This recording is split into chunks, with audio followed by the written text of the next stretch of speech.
जय हिंद साथियों, आप लोग कैसे हैं। उम्मीद करता हूं कि आप लोग बहुत ही बढ़िया होंगे। ठीक है, तो आज की इस वीडियो में हम लोग क्लास 12 के फिलोसफी यानी दर्शन शास्त्र के टॉप 15 सब्जेक्टिव क्वेश्चन आपको लोगों को लेकर आए हैं, जो कि आपको VVI रहने वाला है। ठीक है, टॉप VVI 15 सब्जेक्टिव क्वेश्चन इस वीडियो में कंप्लीट करेंगे। तो आप लोग शुरू से अंत तक बने रहिए, जो भी फिलोसफी से लिए होंगे। ठीक है, और वे आप लोग 2025 के बोर्ड परीक्षा की तैयारी करने वाले प्रत्येक छात्रों के पास इस वीडियो को शेयर कर दिए, ताकि आपके भाई बहन बढ़िया स्कोर कर सके और आप खुद कर सके। ओके, क्योंकि जो भी आपको हम कंटेंट देंगे, आपको एग्जाम रिलेटेड कंटेंट देंगे, और आपको जो भी बुक से होगा सभी उसी के आधार पर हम आपको कंटेंट प्रोवाइड करेंगे। तब तक के लिए अगर आप लोग एक बार चैनल को सब्सक्राइब नहीं किए तो चैनल को, एग्जाम प्री चैनल को सब्सक्राइब जरूर कर दीजिएगा, और वीडियो को एक बार शेयर भी कर दीजिएगा। ओके, अब वीडियो को लाइक कर दीजिएगा। चलिए तो स्टार्ट करते हैं, ज़्यादा विलम्ब ना करेंगे। तब तक के लिए देखिए, क्वेश्चन नंबर 12 नंबर में क्या करा, आपको 1 नंबर से बता दिए थे 11 नंबर तक। अब 12 नंबर से इसमें से कंप्लीट करेंगे। 12 नंबर में कह रहा है कि न्याय दर्शन के आधार पर पद क्या है, तो पद के अर्थ को स्पष्ट करना है। न्याय दर्शन के आधार पर पद के अर्थ को स्पष्ट करें।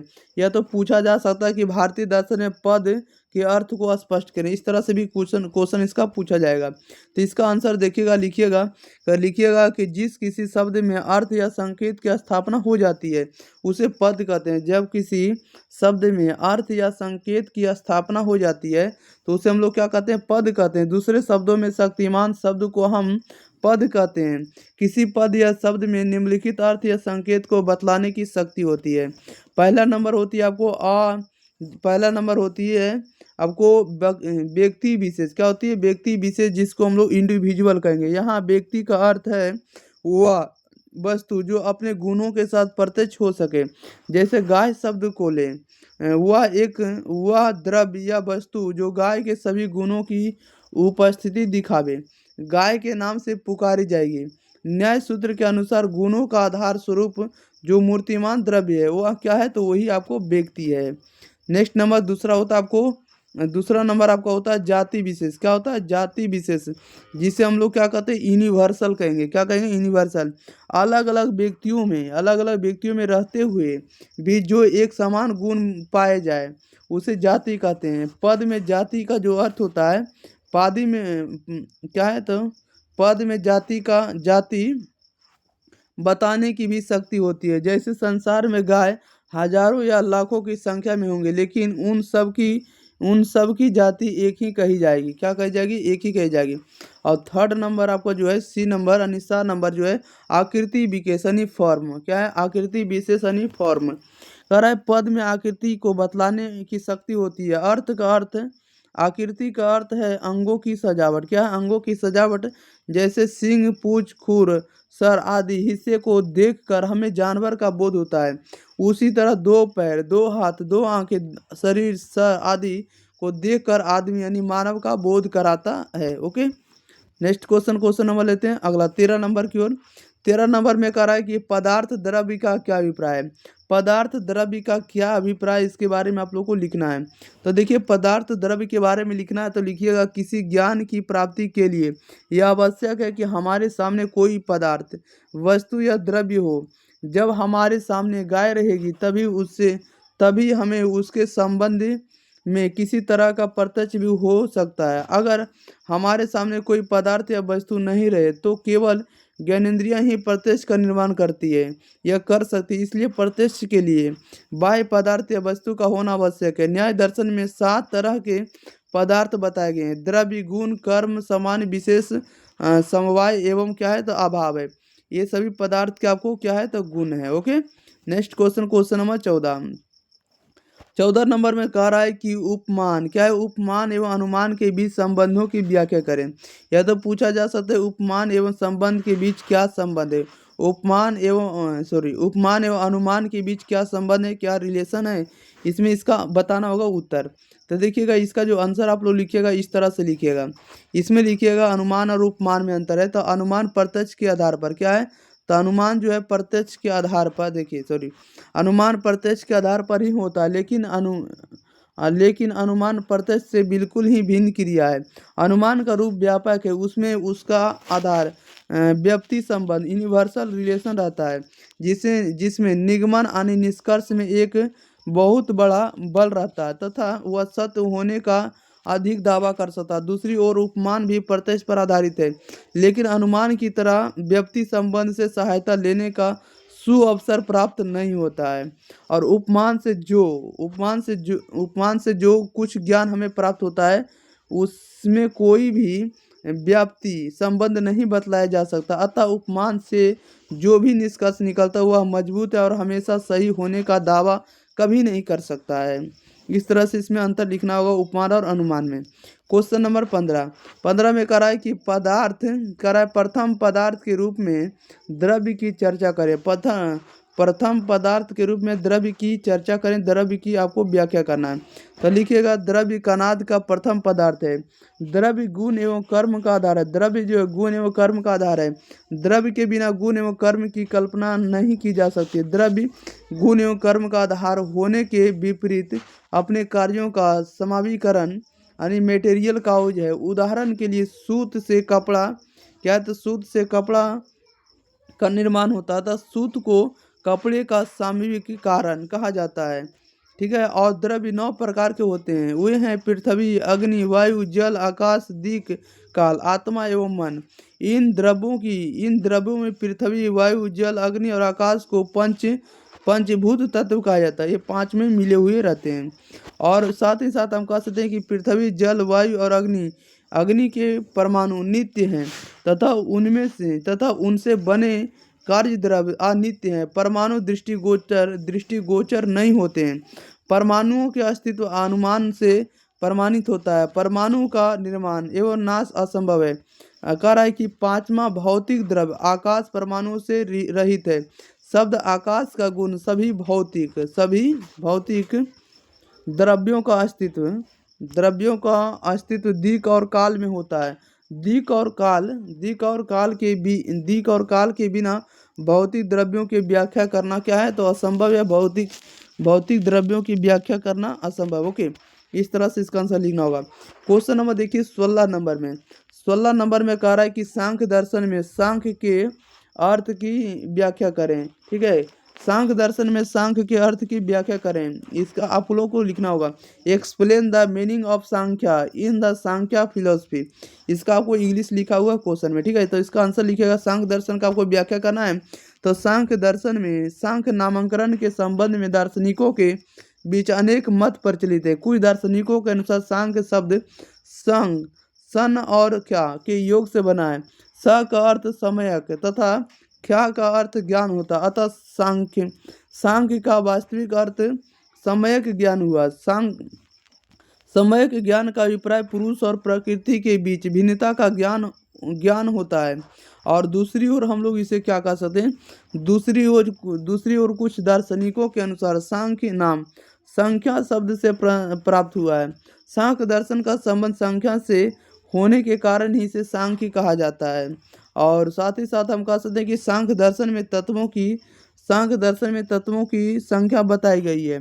तत्वों की संख्या 25 बताई गई है। एक तीसरे विचार के अनुसार सांख्य को सांख्य कहे जाने का कारण सांख्य के प्रवर्तक का नाम शंख होना बतलाया जाता है, लेकिन यह विचार प्रमाणित नहीं है। महर्षि कपिल को छोड़कर अन्य सांख्य का प्रवर्तक मानना अनुचित है। क्या है तो अनुचित है। सांख्य दर्शन वस्तुतः कार्य कारण पर क्या है तो आधारित है, इस पर आधारित है, बेस है। क्वेश्चन नंबर 17 में कह रहा है, इसी में कह रहा है कि सांख्य दर्शन में सत्व का अर्थ बताना है। ओके, इसमें आप लोगों को याद रखना है कि सत्व का आपको व्याख्या करना है कि सांख्य दर्शन में कि सत्व का क्या है। जो आपको पुरुष के जो गुण होते हैं ना, यही इसमें से बताना है कि सांख्य दर्शन में गुण 3 प्रकार के होते हैं। वे हैं आपको सत्व, रज और तमस। सत्व गुण ज्ञान का प्रतीक है। यह खुद प्रकाशमय है तथा दूसरों को भी प्रकाशित करता है।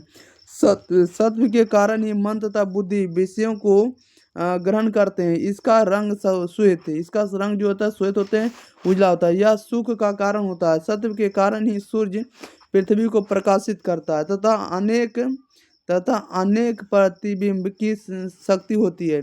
इसका स्वरूप हल्का तथा छोटा लघु होता है। क्या होता है? लघु होता है। सभी हल्की वस्तु तथा धुएं का ऊपर की दिशा में गमन सत्व के कारण ही संभव है। सभी सुखात्मक अनुभूति यथा हर्ष, तृप्ति, संतोष, उल्लास आदि सत्य के ही कार्य माने जाते हैं। ओके, क्वेश्चन नंबर 18 में कह रहा है explain positive ideas of Shankaracharya, ठीक है, शंकरा अबाउट द एब्सोल्यूट, यानी ब्रह्म के संबंध में शंकर के भावात्मक विचार को स्पष्ट करें, या तो सच्चिदानंद के अर्थ को स्पष्ट करें। आपको दोनों में से कोई भी क्वेश्चन पूछा जा सकता है, तो इसका आंसर आप लोग यही लिखिएगा। शंकर के ब्रह्म की निषेधात्मक व्याख्या के अतिरिक्त भावात्मक विचार भी दिए गए हैं, और शंकर के अनुसार ब्रह्म सत्य यानी रियल, जिसका अर्थ हुआ वह असतत यानी अनरियल नहीं है, वह चित कॉन्शियस, जिसका अर्थ कॉन्शियसनेस, ओके, जिसका अर्थ है वह असचेत नहीं है, वह आनंद है, जिसका अर्थ है वह दुख स्वरूप नहीं है। अतः ब्रह्म सत चित और आनंद है, यानी सच्चिदानंद है।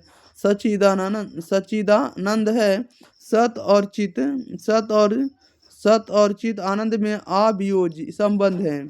अवियोज क्या है? तो संबंध, इसलिए हम लोग इसे क्या कहें, इसलिए ये तीनों मिलकर एक ही सत्ता का निर्माण करते हैं। शंकर ने यह भी बतलाया कि सच्चिदानंद के रूप में जो ब्रह्म की व्याख्या की जाती है वह अपूर्ण है, हालांकि भावात्मक रूप से सत्य की व्याख्या इससे और अच्छे ढंग से संभव नहीं है। ओके, नेक्स्ट क्वेश्चन नंबर देखिएगा आप लोग 19 नंबर की ओर। कह रहा है कि शंकर ने ब्रह्म के अस्तित्व के क्या प्रमाण दिए हैं। शंकर ने ब्रह्म के अस्तित्व के क्या प्रमाण दिए, इसका आंसर आप लोगों को लिखना है। तो इसका आंसर आप लोग लिखिएगा कि शंकर ने ब्रह्म के अस्तित्व को प्रमाणित करने के लिए कुछ प्रमाण दिए हैं। उन्हें हम श्रुति प्रमाण, मनोवैज्ञानिक प्रमाण, प्रयोजनात्मक प्रमाण, तात्विक प्रमाण तथा अपरोक्ष अनुभूति प्रमाण कहा जाता है। श्रुति प्रमाण के अंतर्गत शंकर के दर्शन का आधार उपनिषद, गीता तथा ब्रह्म सूत्र हैं। उनके अनुसार इन ग्रंथों के सूत्र में ब्रह्म के अस्तित्व का वर्णन है, अतः क्या है, तो वह ब्रह्म है। और इसी मनोवैज्ञानिक प्रमाण के अंतर्गत शंकर ने कहा कि ब्रह्म सबकी आत्मा है, हर व्यक्ति अपनी आत्मा के अस्तित्व को अनुभव करता है, अतः इससे भी प्रमाणिकता होता है कि ब्रह्म का अस्तित्व है। ब्रह्म क्या है, तो अस्तित्व है, ब्रह्मा का अस्तित्व है। नेक्स्ट अगला लेते इसी लाइन में कह रहा है कि प्रयोजनात्मक प्रमाण के अंतर्गत कहा गया कि जगत पूर्णतः व्यवस्थित है, यह व्यवस्था का कारण जड़ नहीं कहा जा सकता है, अतः व्यवस्था का एक चेतन कारण है, उसे ही हम क्या कहेंगे, तो ब्रह्म कहते हैं। इसी तरह तात्विक प्रमाण के अंतर्गत बताया गया कि ब्रह्म हुआ क्या है, तो हुआ धातु से बना है, जिसका अर्थ होता है बुद्धि। ब्रह्म की सत्ता प्रमाणित होती है। अंततः ब्रह्म के अस्तित्व का सबसे सबल प्रमाण अनुभूति है। क्या है, तो अनुभूति है। वे अपरोक्ष अनुभूति के द्वारा जाने जाते हैं। अपरोक्ष अनुभूति के फलस्वरूप सभी प्रकार के द्वैत समाप्त हो जाते हैं तथा अद्वैत ब्रह्म का साक्षात्कार होता है, यानी इंटरव्यू होता है।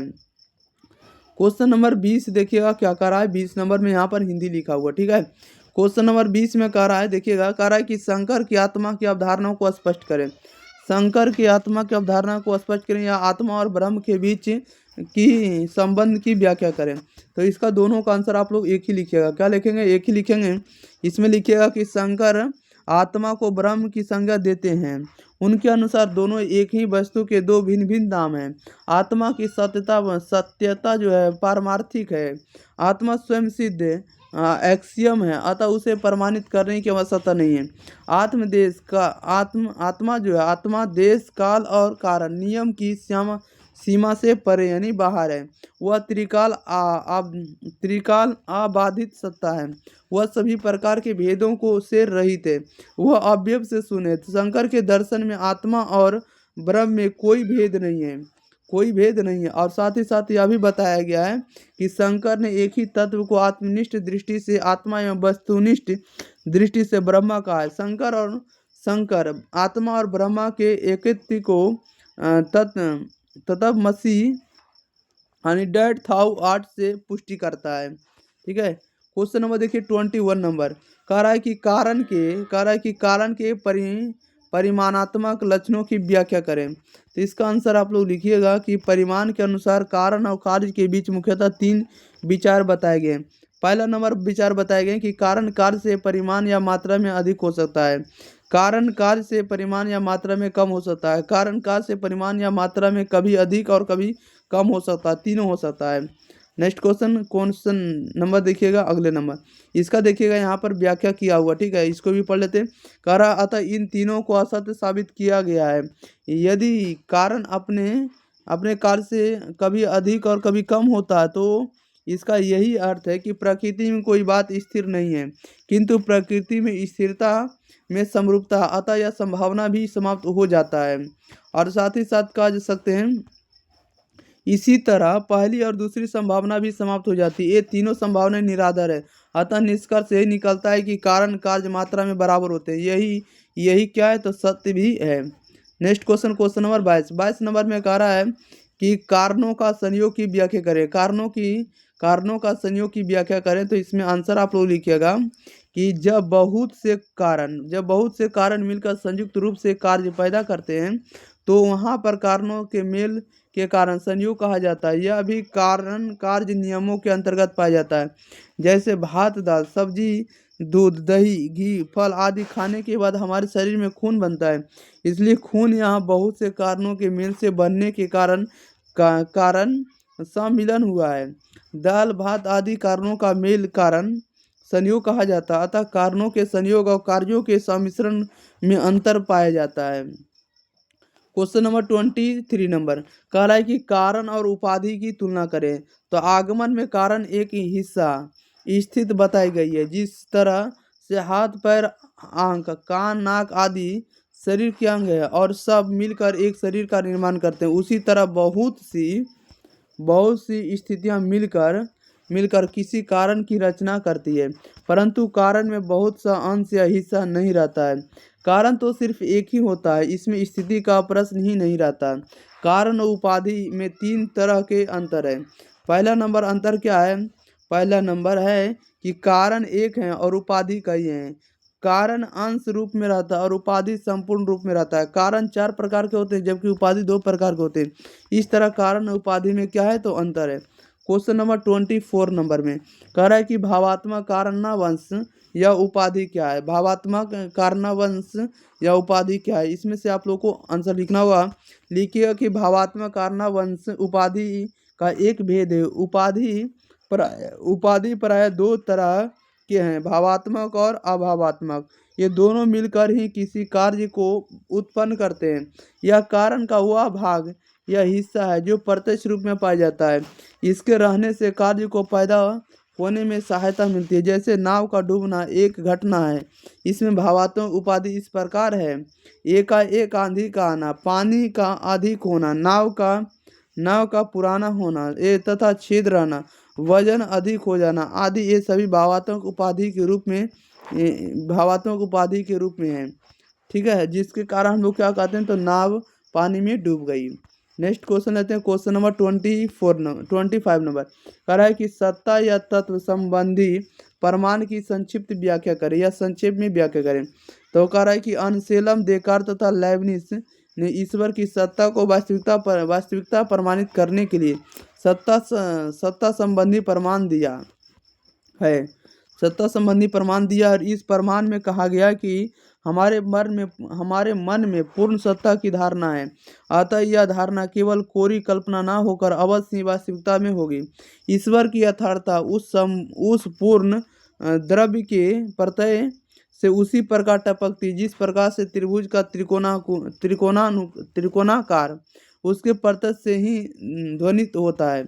और इसको संक्षिप्त में भी बताया गया। ठीक है, तो चलिए, तो इतना ही आपको सब्जेक्टिव क्वेश्चन आने देते हैं। अगली वीडियो में मिलेंगे, तब तक के लिए आप लोग इस वीडियो को क्या करेंगे, वीडियो को आप लोग शेयर जरूर करिएगा। चैनल को अगर आप लोग सब्सक्राइब नहीं किए तो चैनल को सब्सक्राइब कर लीजिएगा और अपने भाई बहन के पास जरूर इस चैनल के बारे में बताइए, एग्जाम फ्री चैनल के बारे में। ओके, चलिए, तो कमेंट करिएगा कि आप लोगों को यह वीडियो कैसा लगा। Thank you for watching this video. धन्यवाद।